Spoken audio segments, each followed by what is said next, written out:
Et bonjour les amis et bienvenue Metalux pour vous servir sur cette nouvelle vidéo. Aujourd'hui, Metalus sera un hors-série, tout simplement parce qu'il s'agit d'un partenariat avec les éditions La Plume et le Parchemin.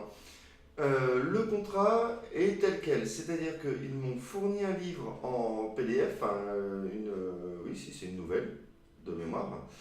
Ils me l'ont fourni en PDF et moi je me suis engagé à faire une critique sous un mois. J'avais un mois pour le lire et faire la critique.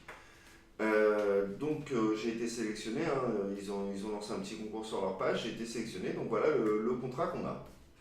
Maintenant, je suis libre de dire ce que je veux et ce que je pense du livre. C'est le but, c'est une critique, elle n'est pas forcément ni positive ni négative, elle est telle que je la sens. Donc je vous laisse place à l'épisode.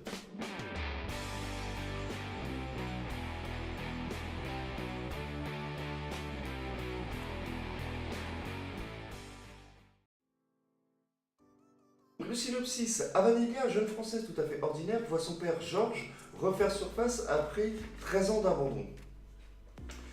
Cet homme, qu'Avanelia ne connaît pas, va s'avérer être tout aussi mystérieux qu'extravagant. Toujours accompagné de son fidèle ami anglais Wilfrid, Georges paraît cacher un bien lourd secret. Très vite, Avanelia comprend que Wilfrid n'est pas ce qu'il prétend être. Il fera tout pour percer la véritable raison du retour inopiné de Georges. Ce qu'elle va découvrir va bouleverser sa vie à tout jamais. L'auteur est une jeune Normande qui a commencé son premier roman au milieu des années 2000 pour totalement le remanier en 2010 et 2013. En mai 2014, elle publie le recueil des petites histoires fantastiques en auto-édition. Et maintenant, mon avis. Alors, c'est là où ça va piquer. Je lis, en règle générale, assez vite et assez facilement. Tout et n'importe quoi. L'histoire, le postulat de départ était très bon parce que c'est une histoire qui parle quand même d'Égypte ancienne, hein. La base de tout ça, c'est l'Égypte ancienne, les dieux égyptiens et ce genre de choses. Donc un sujet que j'affectionne tout particulièrement. J'ai commencé à lire le livre, je me suis forcé à le lire parce que ça a confirmé quelque chose que je savais, c'est que je n'aime pas lire sur un écran. Pour moi, un livre, c'est matériel. J'ai énormément de mal avec la lecture sur l'écran. Bon, je veux dire, comme tout le monde, hein, Facebook, Twitter, ça se lit, mais une histoire, un roman, une nouvelle, sur un écran, j'ai beaucoup plus de mal. Donc j'ai eu déjà ce frein-là pour lire le livre, et il s'est avéré que j'ai complètement décroché de l'histoire, je n'arrive pas à plonger dedans, mais vraiment.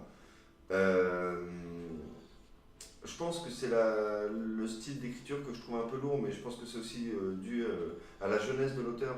Elle n'a pas assez d'expérience et de recul dans ses écrits pour me donner une envie de continuer sa lecture.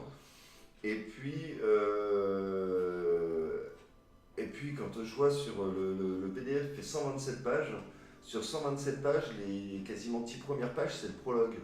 C'est-à-dire qu'on a bouquiné 10 pages sur un écran, donc c'est bien niqué les yeux, et tout ça pour être sur un sujet qui va être utile plus tard, mais qui ne nous apporte pas du tout quoi que ce soit sur l'histoire dès le départ. Euh, j'ai eu beaucoup de mal avec ça. Et il s'avère que je n'ai toujours pas fini de lire le livre et que ça va faire un mois dans quelques jours que j'ai le truc et j'ai toujours pas réussi à finir de le lire, quoi. C'est juste parce que voilà, je n'arrive pas à rentrer dans son univers, je n'arrive pas à accrocher. Pourtant, à Vanelia, le personnage a l'air sympa, Wilfried est vraiment. Comment dirais-je? On a envie d'en savoir plus sur ce personnage parce qu'on sent qu'il y a quelque chose qui. Il y a quelque chose qui va être marquant sur ce personnage.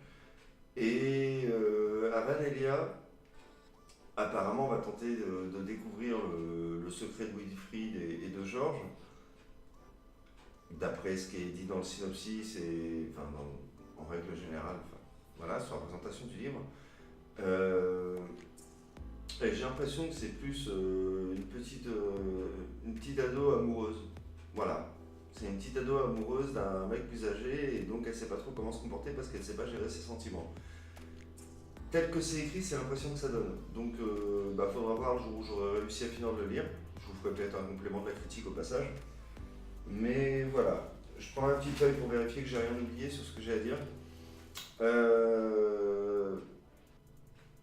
hum, hum, Ouais, non, c'est bon, j'ai fait le tour.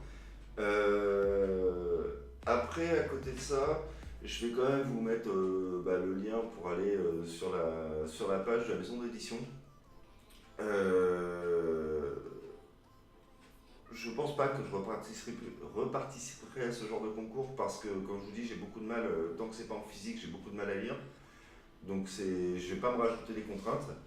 Si vous aimez lire sur écran, je vous conseille de participer à leur concours. Ça peut vous faire des bouquins tant que vous faites des critiques, que ce soit critique blog, YouTube et compagnie. Et puis voilà, hein, je pense que j'ai fait le tour. En attendant, comme d'habitude, je vais vous inviter à mettre un commentaire, un pouce en l'air et à partager la vidéo. Et puis je vous dis à bientôt pour une prochaine vidéo. Allez, ciao ciao!